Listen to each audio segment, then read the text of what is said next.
প্রিয় কোরআন শিক্ষার্থী বন্ধুরা, পবিত্র কোরআনুল কারীম সহি শুদ্ধ করে পড়ার জন্য আজকের এই ভিডিওতে আপনাদেরকে 5টা গুরুত্বপূর্ণ নিয়ম আপনাদেরকে শিক্ষা দেব। তাই ভিডিওটি অনেক গুরুত্বপূর্ণ হবে, আশা করি সবাই মনোযোগ সহকারে সম্পূর্ণ দেখবেন ইনশাআল্লাহ। 1 নম্বরে আমাদের যে নিয়মটি রয়েছে, এখানে খেয়াল করুন, ওয়াকফ করার সময় আয়াতের শেষ হরফে, ওয়াকফ করার সময় আয়াতের শেষ হরফে, আমি একটু প্র্যাকটিক্যালি দেখাচ্ছি। আয়াতের এই যে আয়াতটা, এইখানে আমরা এই যে ওয়াকফ করবো, এখানে এই যে ওয়াকফের চিহ্ন আছে, শেষ হরফ কোনটা? এটা হচ্ছে জিম, এই শেষ হরফ। শেষ হরফে 2 জবর, এই যে 2 জবর থাকলে এক জবর বাদ দিয়ে, এক জবর বাদ দিয়ে, এই যে 2 জবর আছে, যদি 2 জবরকে এক জবর বাদ দিতে হবে, এক আলিফ লম্বা করে পড়তে হবে। কথাটা কি বুঝতে পারছেন আপনারা? যদি বুঝতে না পারেন আমি আবার একটু বলছি। আয়াতের শেষে যখন কোনো হরফের সাথে এই 2 জবর থাকবে, তখন ওয়াকফ করলে তো এক জবর আমরা বাদ দিয়ে দেবো। এক জবর কি করব? আমরা বাদ দিয়ে দেবো। বানান যখন করব তখন কিন্তু 2 জবর রাখবো, যখন রিডিং করব তখন আমরা এক জবর ধরবো। এক জবর ধরলে কি হবে? এখানে জিম আলিফ জবর, জিয়া এক আলিফ টান হবে। এই যে জবরের বাম পাশে খালি আলিফ থাকলে কি হয়? এক আলিফ টান হয়। সেই নিয়ম অনুসারে এখানে এক আলিফ টান হবে। এন্ড সম্পূর্ণ আয়াতটা আমরা শুদ্ধ করে বলছি, আপনি আমার সাথে পড়েন। আউযু বিল্লাহি মিনাশ শাইতানির রাজীম, বিসমিল্লাহির রহমানির রহিম, ওয়া খালাকনাকুম আজওয়াজা, এক আলিফ টান হবে। যখন বানান করবো তখন কি পড়তে হবে? এখানে জিম আলিফ 2 জবর জান, আর যখন রিডিং পড়বো তখন এখানে টান হবে। এই একটা আয়াত উদাহরণ দেওয়া হয়েছে, আবার দ্বিতীয় আর একটা আয়াত উদাহরণে দেওয়া হয়েছে। ওয়াজান্নাতিন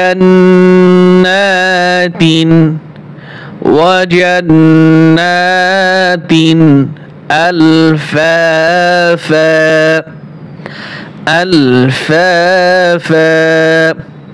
ফা আলিফ জবর ফা, এক আলিফ টান আছে, আর এইখানে ফা আলিফ 2 জবর ফান। ওয়াকফ করার কারণে এক জবর থাকবে না, এক জবর না থাকলে থাকে এক জবর, তাহলে এক জবর কি হয়?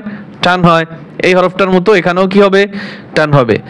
আলফাফা ওয়াজান্নাতিন আলফাফা, এক জবর টান হবে। এইগুলো আমাদের প্রথম নিয়ম। এরপর দ্বিতীয় নিয়ম, গোলতা। এই যে কি, এটা কি, এটার নাম কি? গোলতা। 2 জবর হলে, গোলতায় যখন এই যে 2 জবর হবে, এর আগে পড়ছি কি?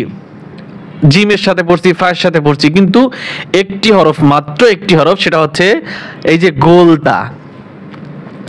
গোলতায়ে 2 জবর, এই যে 2 জবর হলে ওয়াকফ করার সময় মাদ হবে না, হা সাকিন হবে, হা সাকিন পড়তে হবে। বুঝছেন?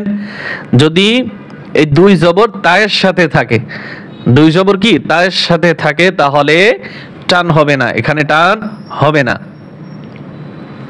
তাহলে কি পড়তে হবে? এখানে তাসলা, এক আলিফ টান হবে, না এক আলিফ টান হবে, রন, তাসলা নারান হামিয়াহ, ইয়া হা জবর ইয়াহ, ওয়াকফ করলে এরকম পড়তে হবে, ইয়া হা জবর ইয়াহ, তাসলা নারান হামিয়াহ, হামিয়াহ।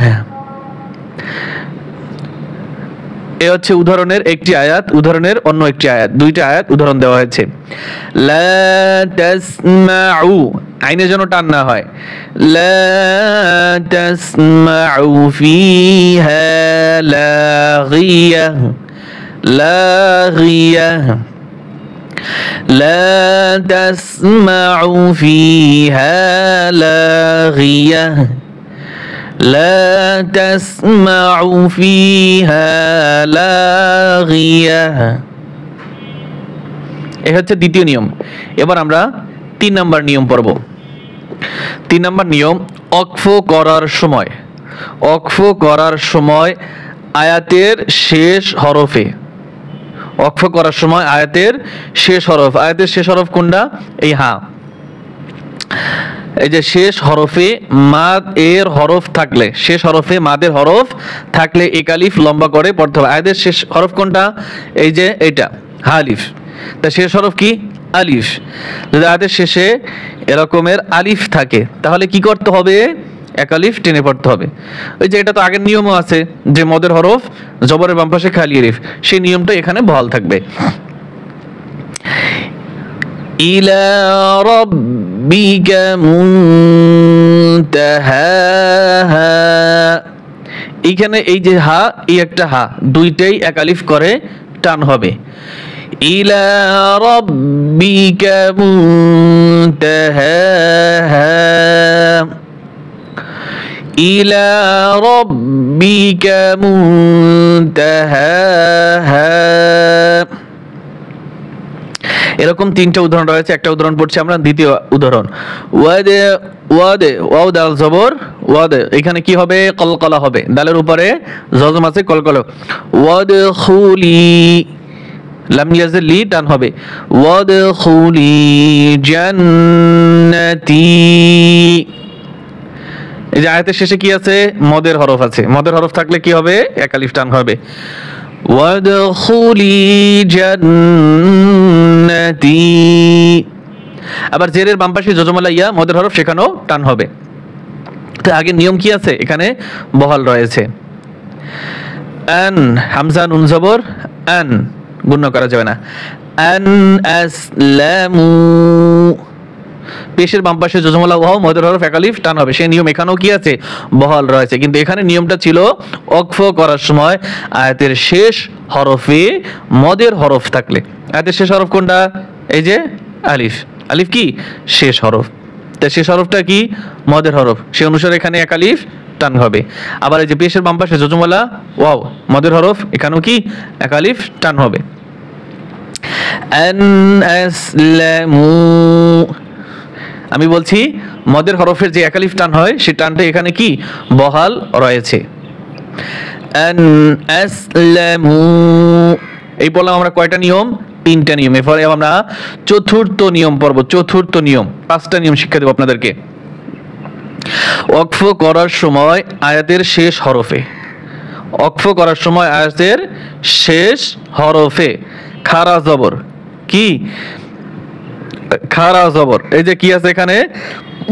খারা জবর থাকলে এক আলিফ লম্বা করে পড়তে হয়। এমনিতেই তো খারা জবরে কি হয়?